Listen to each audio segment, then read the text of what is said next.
Hello friends, आज की इस वीडियो में हम सब ग्राफीय विधि से समीकरण को हल करना सीखेंगे। हम अगले वीडियो में विलोपन विधि से, व्रजगुणन विधि से और प्रतिस्थापन विधि से समीकरणों का हल करना सीख चुके हैं। अगर उसको नहीं देखे हैं तो उसका लिंक हम डिस्क्रिप्शन में भी दे देंगे। और आज की इस वीडियो में हम सब ग्राफीय विधि से समीकरण को हल करना सीखेंगे, जो कि क्लास 10th में हमेशा, यानी कि कोई भी ऐसा एग्जाम नहीं हुआ है जिसमें 5 नंबर में ये नहीं पूछता है, हमेशा पूछता है। तो सबसे पहले आप सबको बता दें कि ग्राफ बनाने के लिए एक रूल होता है। उस रूल को आप जब तक नहीं दिखेगा आपको ग्राफ बनाने नहीं आएगा कि कब जो है ग्राफ समांतर हो जाएगा, प्रतिच्छेदी हो जाएगा या फिर संपाती हो जाएगा। तो उसके लिए मैंने उस पर भी वीडियो बना दिया हूँ।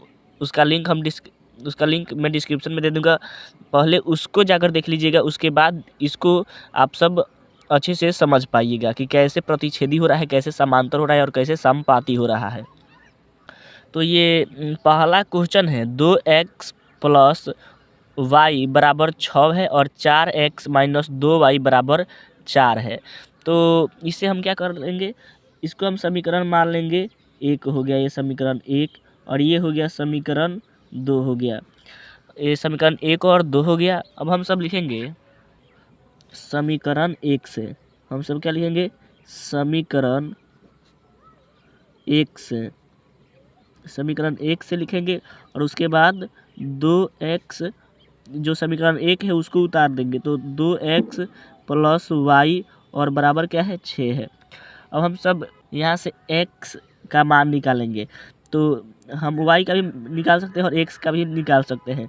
तो यहाँ पर हम x का निकालते हैं तो ये हो जाएगा 2x और ये हो जाएगा 6 और y इधर आएगा इजकल टू के, तो ये माइनस का y हो जाएगा और x बराबर क्या हो जाएगा, 6 माइनस वाई और ये गुना में है 2, इधर भाग में चला जाएगा। तो ये x का वैल्यू आ गया इतना। अब हम सब y समीकरण 2 से चलेंगे और x का तो निकल गया, हम y का अब वैल्यू निकालेंगे। तो हम सब लिखेंगे कि समीकरण 2 से, तो यहाँ से हम लिखते हैं समीकरण 2 से, समीकरण 2 से चलेंगे हम सब। तो समीकरण 2 क्या है, 4x माइनस 2y और बराबर क्या है, 4 है। ये समीकरण 2 है। यहाँ से हम x का तो वैल्यू निकाल चुके हैं, यहाँ से हम y का वैल्यू निकालेंगे। तो यहाँ पर हो जाएगा माइनस 2y और बराबर ये क्या हो जाएगा, 4 माइनस ये हो जाएगा 4x, ये हो जाएगा।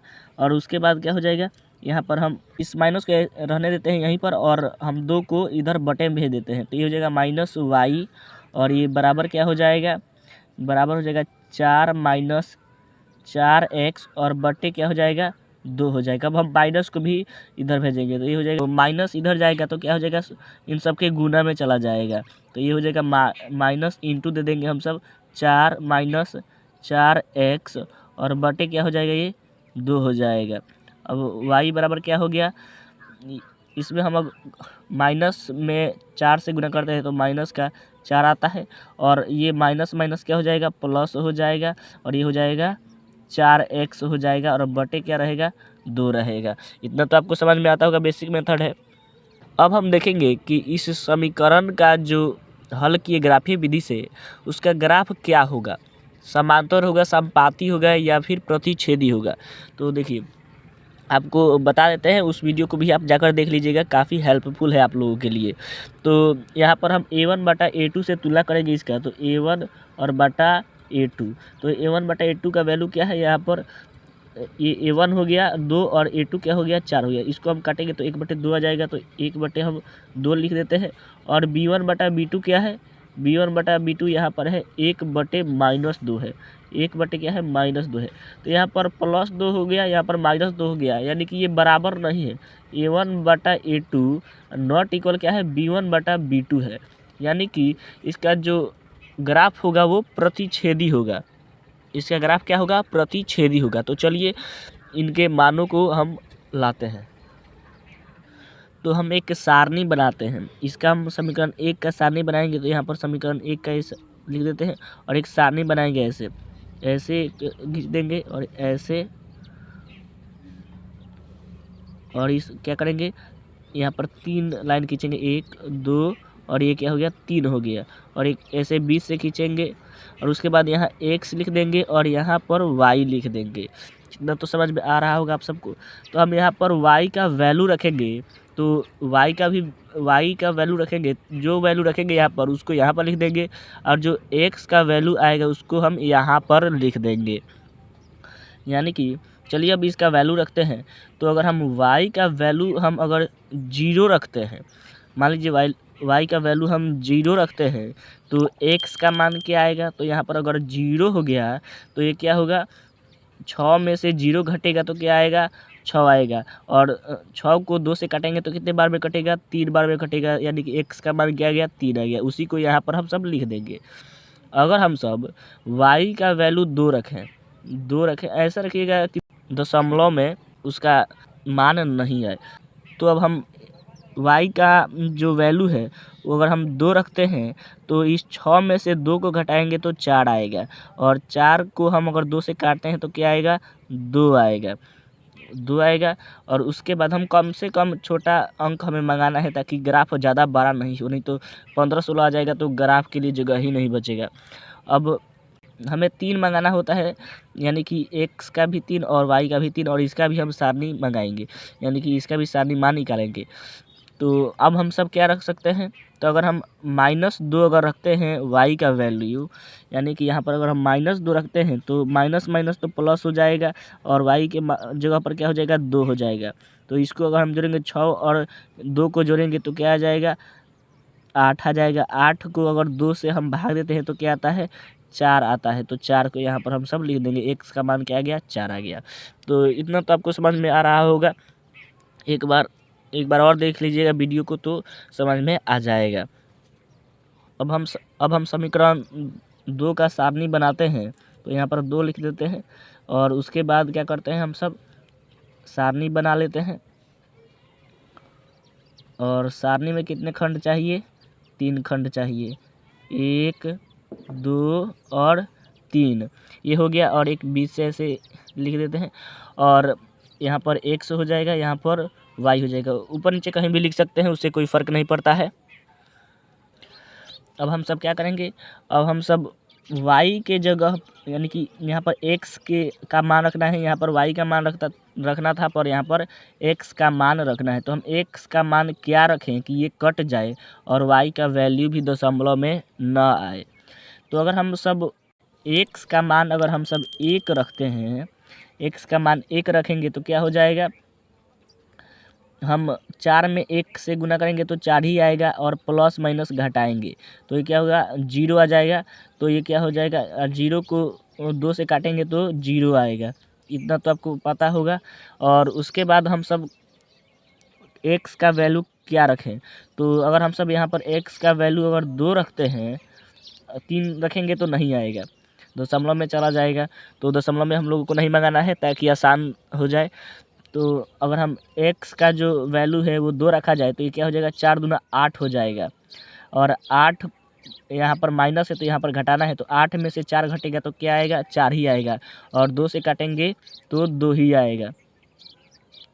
इतना तो आपको समझ में आ रहा होगा। अब हम क्या रखें, अगर हम x का वैल्यू अगर हम 0 रखते हैं, x का वैल्यू क्या रखते हैं, 0 रखते हैं, तो ये क्या हो जाएगा, 0 में 4 से गुना होगा तो 0 ही आएगा। और यहाँ पर -4 है तो -4 को अगर हम 2 से काटते हैं तो कितना आएगा, -2 आएगा। ये भी आपको समझ में आ रहा होगा। तो चलिए अब हम सब एक ग्राफ में इसको बनाते हैं। तो ये बन गया ग्राफ। और ग्राफ में जो है वो कोटि किसको बोला जाता है, एक y और y डैश को। ये क्या हो गया, कोटि हो गया। भुज किसे बोला जाता है, x और x डैश को। इधर x डैश रहता है, इधर x रहता है, इधर y रहता है, यहाँ पर y डैश रहता है। अब ये क्या होता है, ये 0 होता है। मूल बिंदु का निर्देशांक क्या होता है, 0,0 होता है। और इसका हम नाम देते हैं तो ये हो जाता है 1। इधर पॉजिटिव रहता है, 1 2 3 4 5 6। और इधर देते हैं तो 1 2 3 और 4। और इधर क्या हो जाता है, माइनस का 1 माइनस का 2 और माइनस का 3 हो जाएगा। ये माइनस का 1 हो जाएगा, माइनस का 2 माइनस का 3 और माइनस का 4 और माइनस का 5 हो जाएगा इधर। अब हम सब क्या करेंगे, हम सब उस सारणी को देखेंगे और उसके अंतर्गत हम सब चिन्ह लगाएंगे। तो पहला सारणी था समीकरण 1 का, जिसमें पहले दिया है x का वैल्यू 3 दिया है और y का 0, यानी कि x का 3 दिया है और y का क्या दिया है, 0 दिया है। तो ये y निर्देशांक हो गया, यानी 0 है y का निर्देशांक और x का जो निर्देशांक है वो 3 है। तो यहाँ पर आकर मिलेगा, और उसके बाद जो है वो है x का भी 2 है और y का भी 2 है, यानी कि x का भी 2 है पॉजिटिव का और x पॉजिटिव का भी 2 है। यानी कि यहाँ से हम लेंगे तो ये क्या हो जाएगा, यहाँ पर हो जाएगा।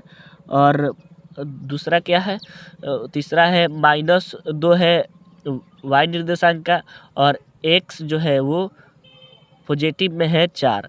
तो y का यहाँ पर है -2 और 4 क्या हो जाएगा, पॉजिटिव। तो इधर से हम जाएंगे और 4 के सामने जो है एक बिंदु लगा देंगे, ये हो गया। अब हम सब क्या करेंगे, अब हम सब स्केल की सहायता से यहाँ पर एक रेखा खींच देंगे, यानी कि तीनों बिंदुओं को हम सब मिला देंगे, एकदम इक्वल में आएगा और तीनों बिंदुओं पर मिलाएंगे और एक ऐसे रेखा खींच देंगे। तीनों बिंदुओं पर काट रहा है और यहाँ पर हम ऐसे दे देंगे और एक चिन्ह ऐसे दे देंगे। तो ये भी आपको समझ में आ रहा होगा। अब हम सब देखेंगे दूसरा समीकरण क्या। तो दूसरा समीकरण में क्या है, x का वैल्यू 1 दिया हुआ है और y का 0 है, यानी कि x का 1 है तो यहाँ पर हो जाएगा, और उसके बाद दिया है 2 और 2 तो यहीं पर होगा। x का वैल्यू भी 2 दिया है पॉजिटिव का और y का भी पॉजिटिव का 2 दिया हुआ है तो यहीं पर हो जाएगा। और y का जो है -2 है और x का है 0 है तो यहाँ पर हो जाएगा y का -2। और यहाँ भी एक सीधी रेखा बन रही है तो इसको भी हम मिला देंगे एक रेखा की सहायता से। तो ये क्या हो गया, प्रतिच्छेदी हो गया। तो इसलिए उस वीडियो को देखना काफ़ी ज़रूरी है। ये प्रतिच्छेदी हो गया, यहाँ पर जाकर प्रतिच्छेद कर दिया है और ये प्रतिच्छेदी हो गया। तो यहाँ पर क्या होगा, 2,2 होगा इसका प्रतिच्छेद बिंदु, यानी कि यही इसका आंसर हो जाता है। और यहाँ पर 1,0 हो जाएगा और यहाँ पर क्या होगा, 3,0 हो जाएगा और यहाँ पर क्या होगा, यहाँ पर होगा 4 और -2 हो जाएगा और यहाँ पर क्या होगा, 0, -2 हो जाएगा और ये सभी बिंदुओं पर का हो गया। अब क्या होगा, इसका जो आंसर होगा वो क्या होगा, x का वैल्यू 2 हो जाएगा, इसका आंसर x का मान 2 आ गया और y का मान भी 2 आ गया। ये प्रतिच्छेदी बिंदु हो गया और यही इसका आंसर हो जाता है। तो आई होप आप सबको ग्राफ खींचने आ गया होगा, यानी कि ग्राफीय विधि से समीकरण को हल करने आ गया होगा। तो चैनल पर नए हैं तो चैनल को सब्सक्राइब कर लें और वीडियो को लाइक ज़रूर करें और एक कमेंट करें कि आप सबको वीडियो कैसा लगा।